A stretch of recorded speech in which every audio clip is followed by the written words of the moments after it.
Last month I came to celebrate your winning and promised that we will invest $100 billion. And you told me, oh, Masa, go for 200. Yeah. Now I came back with 500. OpenAI is spending $500 billion to build the biggest mega project in US history. But this is not a project for cars, phones, or even rockets. This is a mega project for something far more powerful: artificial intelligence itself. A single initiative that could change the future of AI, global power, and even the balance between nations. The project is called Stargate, and it's the clearest signal yet that the race for AI dominance is moving beyond algorithms and into the realm of raw infrastructure. We would make this happen. We would immediately start deploying $100 billion with a goal of making $500 billion within next 4 years, within your term. But why now? What exactly are they building, and how is Grok and the rest of the AI companies preparing themselves to respond? Right now in Texas, thousands of workers are racing against the clock on a 900-acre piece of land. 8 enormous buildings are rising side by side. Each one will soon be packed with rows of servers stacked with hundreds of thousands of AI chips. But this site is only the beginning. OpenAI, alongside a group of powerful partners, plans to build a nationwide network of facilities just like this. Altogether, the full system could consume as much power as an entire city. The total price? Roughly $500 billion, making it one of the most expensive private technology projects ever attempted. To put that number in perspective, it's more than the entire cost of the Apollo program that sent humans to the moon.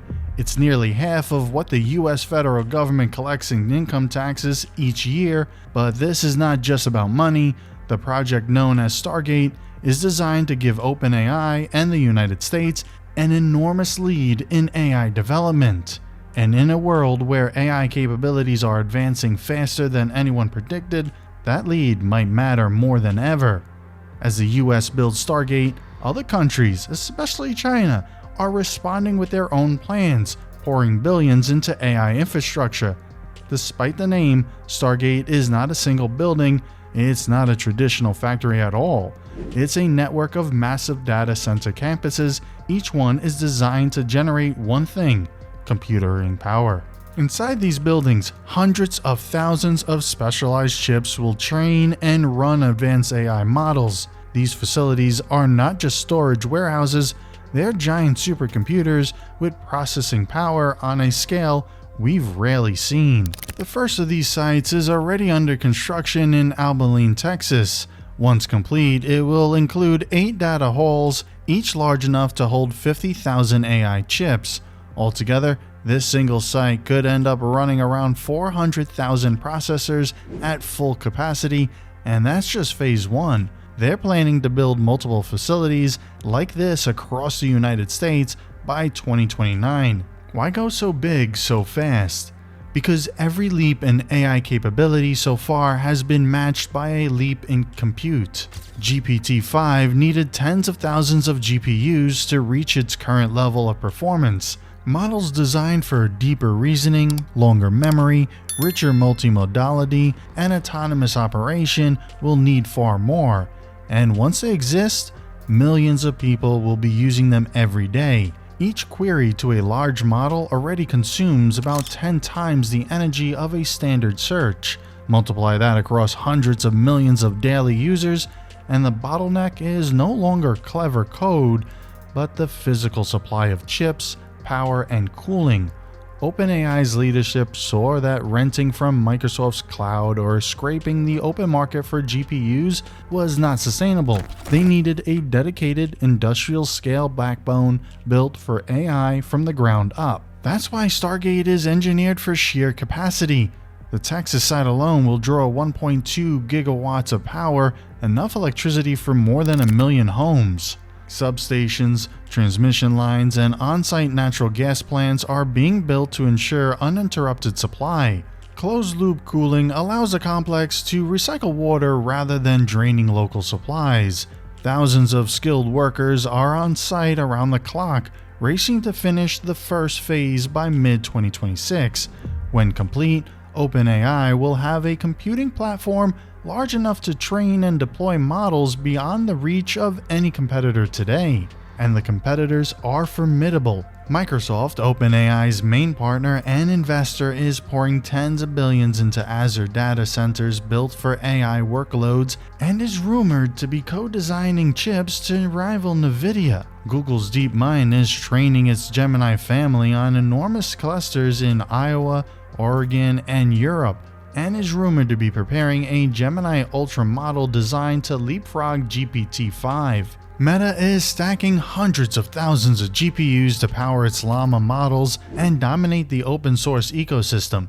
Amazon is building Project Olympus and doubling its Bedrock AI infrastructure, locking in long-term contracts to secure capacity for its foundation models. Anthropic has secured record-sized cloud deals to power Claude Next, betting that constitutional AI will scale as far as brute force compute can take it. Elon Musk's xAI is raising billions to create rival clusters for its Grok models, hoping to match OpenAI's scale.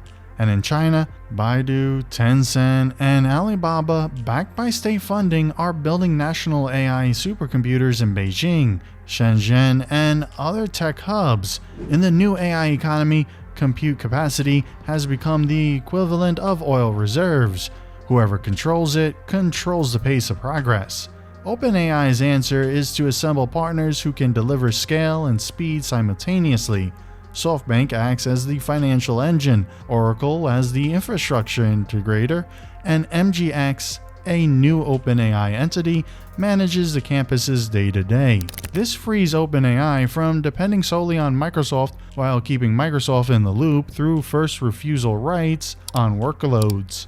Oracle is handling the fiber, networking, and server integration. SoftBank is committing tens of billions to fund the early stages. Together, they aim to deliver an unprecedented amount of compute tuned specifically for OpenAI's models before anyone else can match it. The risks are large as the project itself. Only $100 billion is formally pledged so far. Raising the rest will require complex financing, engineering, and enormous investor confidence. NVIDIA and TSMC can only produce chips at a certain pace. Any disruption in the semiconductor supply chain could ripple across every planned site. Even with water recycling, data centers this large put stress on local resources. Natural gas plants built for backup power add carbon emissions just as pressure grows for net zero targets. And this pace of AI development itself may surprise everyone, either leaping ahead so fast that even Stargate looks small, or leave expensive capacity underused. SoftBank knows risk firsthand. Its previous Vision Fund was $100 billion. Stargate is 5 times larger. Microsoft, OpenAI's main partner in the cloud, has publicly paused or canceled some data center builds as it reassesses global demand. All of this underscores how high stakes and uncharted this build really is. But supporters argue that underinvesting in compute would be an even bigger mistake because the payoff from transformative AI models could dwarf the cost of building the infrastructure. This is not just a business project, it's a global strategy.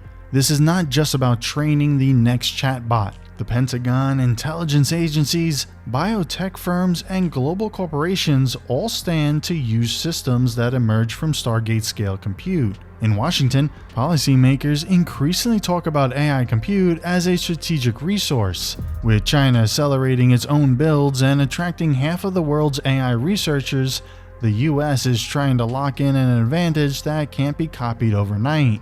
But AI also carries paradoxes. It can automate jobs while creating new ones. It can speed up drug discovery while inventing new cyber weapons. And it can deepen inequalities between countries with compute and those without. Stargate sits at the center of all these tensions. But here's the big question. Will this actually put the US ahead in AI, or could all of this go wrong? I'm curious to hear what you think. Drop your take in the comments.